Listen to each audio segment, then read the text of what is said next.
All right, we're here in the chili meat cooler here of Robinson's Prime Reserve. It's been about 20 years we've been trusting Bert with every cut of beef I've served, and he's taught me a lot, and I'd like for this knowledge to be passed on to you. Center cut filet right here. As soon as you look into the center of it, you'll see all the little marks and everything. It's marbling. It's what you're looking for. The more that is, the tender and the more juicy the product will be. Ribeye steak. And again, you want to look for the marbling that's in it. You want to look for a white fat cover. That tells you that it's a good steak. All right, the tough part is getting the meat. We got that. Now the easy part is the cooking. A lot of people think this is a hard part, Brian, but no, pick the right meat and then we'll know what to do with it. So we're gonna kick this skillet on. We need to start at high heat, so we're gonna go to extra high. A little salt and pepper. We're gonna season both sides. So how do we know when the pan's hot enough? Oil starts to smoke at the temperature's around 500 degrees, and that's where we need to be. We need to be up there around 450 to 500. So let this be your guide. You know, let's put a little olive oil in here. We're beginning to see a little whiff of smoke. See that? Didn't take long. Now we're gonna add the beef in here, real gentle. All right, be careful with this when you're doing it. Kind of put it away from you.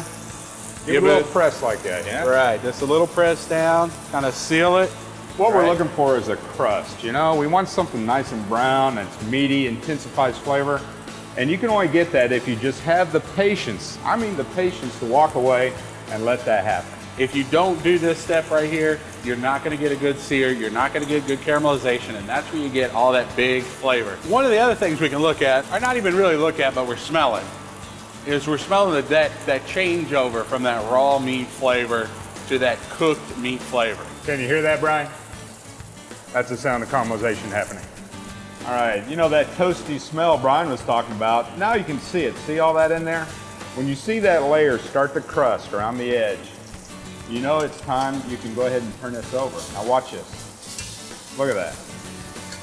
That is as far as anyone I know has pushed their beef, but that gives you that deep, deep flavor that we're talking about. You got like a 1/4 inch crust going there, and that's gonna eat good. I mean, this is my favorite way to cook beef. You can put it on the grill, you can do whatever, but I'm telling you what, this is the way I love it. I tell everybody I know, Joe, hey buddy, how did you make your steak taste that way? This is how. I had the patience, man. I let it crust over like this. That's all there is to it. We're getting these juices to push. We're pushing from the bottom up each time, right? So when this gets caramel, and we're about there, a big thing we need to do whenever you're cooking any meat is allow it to rest. So we're gonna let it do that, okay? Right. We'll get this off the range. All right, a good 5 to 10 minutes, guys. Don't rush this process either. This takes a little patience as well. And all we're gonna do is cut this open.